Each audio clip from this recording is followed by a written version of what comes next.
ఇది కేవలం సమాచారంగా మాత్రమే భావించండి. వైద్య నిపుణులను సంప్రదించండి. సో అబ్స్ట్రక్టివ్ స్లీప్ ఆప్నియా అన్నది అది జన్మతః ఏర్పడుతుంది సార్, అంటే వాళ్ళకి కొన్ని డీవియేటెడ్ సెప్టమ్ వల్ల వాటి వల్ల, లేక కొంతకాలం అయ్యాక కంజెషన్ వల్ల డెవలప్ అవుతుంటుందా సార్? ఇప్పుడు జన్మతః అంటే పుట్టుకతో కొందరు పిల్లలు సిండ్రోమిక్ చిల్డ్రన్ అంటాం. అంటే డౌన్ సిండ్రోమ్ కానీ, క్రూజన్ సిండ్రోమ్ కానీ, న్యూనాన్ సిండ్రోమ్ కానీ, లాట్ ఆఫ్ సిండ్రోమ్స్ ఉంటాయి. అంటే వాళ్ళకి ఫేషియల్ బోన్స్ ఆర్కిటెక్చర్ కానీ, లేదంటే అబ్నార్మాలిటీ ఉండడం కానీ, లోవర్ జా చిన్నగా ఉండడం కానీ, క్లెఫ్ట్ ప్యాలెట్ ఉండడం కానీ, లేకపోతే పుట్టుకతోనే డెలివరీ అప్పుడు ముక్కు కొంచెం కంప్రెస్ అయిపోయి సెప్టల్ డివియేషన్ రావడం కానీ అవుతూ ఉంటుంది. ఇటువంటి సిండ్రోమిక్ చిల్డ్రన్స్లో పుట్టుకతోనే స్లీప్ యాప్ని ఉండడానికి అవకాశం ఎంతైనా ఉంటుంది. అయితే మరి పుట్టుకతో ఉన్న ఈ దీన్ని సర్జికల్గా కరెక్ట్ చేస్తారా సార్ మామూలుగా, లేక స్లీప్ స్టడీ చేసిన తర్వాత ఒకవేళ స్లీప్ ఆప్నియా అని నిర్ధారణ అయితే ఇతర ట్రీట్మెంట్స్ ఏమైనా ఉంటాయా దీనికి? స్లీప్ స్టడీ అనేది నార్మల్గా రోజు చూసే గురకవల్లో ఉన్న పిల్లలకి చేయాల్సిన అవసరం ఉండదు. ముఖ్యంగా చిన్నపిల్లల 10 సంవత్సరాల లోపల పిల్లలకి ఏమవుతుందంటే అడినైటిస్ టాన్సిల్స్ అనేటివి ఎక్కువగా ఉంటాయి. దీనిపైన అలర్జిక్ రైనైటిస్, ఇప్పుడు ఏంటంటే పిల్లలందరూ ఏసీ బస్సుల్లో వెళ్తున్నారు, స్కూల్స్కి ఏసీ రూమ్లో ఉంటున్నారు, and day care centres also AC ఉండడం వల్ల ఏమవుతుందంటే క్లోజ్డ్ ఎన్విరాన్మెంట్ అండ్ కార్పెట్స్, ఇప్పుడు మన సాఫ్ట్వేర్ ఎంప్లాయీస్ అందరూ కార్పెట్స్లో ఉంటున్నారు. కార్పెట్స్లో ఏమవుతుందంటే లాట్ ఆఫ్ ఫంగస్ ఉంటుందండి. వీటి వల్ల వీళ్ళకి allergic rhinitis, fungal sinusitis develop అవడానికి అవకాశం ఎంతైనా ఉంటుంది.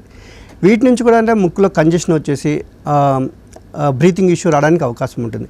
దీని నుంచి ఏదైతే అలర్జిక్ రైనైటిస్ ఉంటుందో వాళ్ళకి అంటే అడినైటిస్ టాన్సిల్స్ ఎక్కువగా గ్రోత్ అయ్యి సో అబ్స్ట్రక్షన్ కాజ్ చేయడానికి ఎంతైనా అవకాశం ఉంటుంది.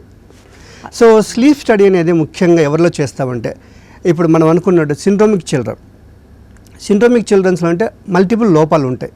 అంటే బ్రెయిన్కి సంబంధించిన లోపాలు ఉంటుంది, తర్వాత స్కెల్టన్ సంబంధించిన లోపాలు ఉంటాయి. సో వీటిని అన్నింటిలో మనకి సెంట్రల్ యాప్నియానా లేదంటే పెరిఫెరల్ యాప్నియానా, అబ్స్ట్రక్టివ్ స్లీప్ యాప్నియానా మనం ఐడెంటిఫై చేయడానికి స్లీప్ స్టడీ చేస్తాం.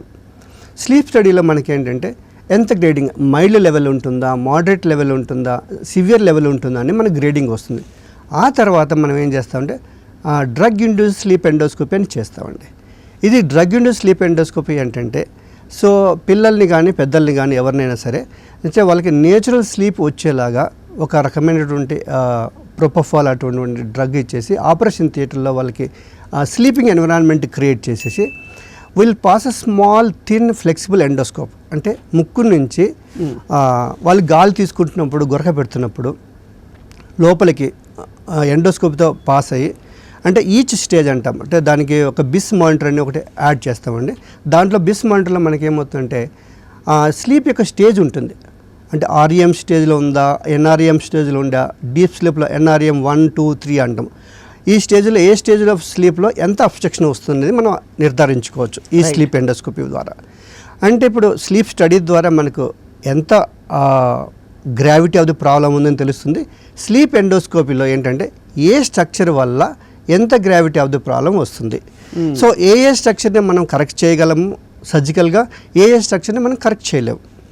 సో కరెక్ట్ చేయలేనటువంటి స్ట్రక్చర్స్కి మనం ఏంటంటే ఈవెన్ ఈ స్ట్రక్చరల్ అబ్నార్మాలిటీని కరెక్ట్ చేసుకున్న తర్వాత కరెక్ట్ చేయలేనటువంటి వాటికి మనం సిప్యాప్ అనేది డివైస్ వాడుకుంటే ఈ యొక్క ఆక్సిజన్ డిప్రివేషను, స్లీప్ డిప్రివేషన్ నుంచి మనం బయటికి తీసుకురావచ్చు.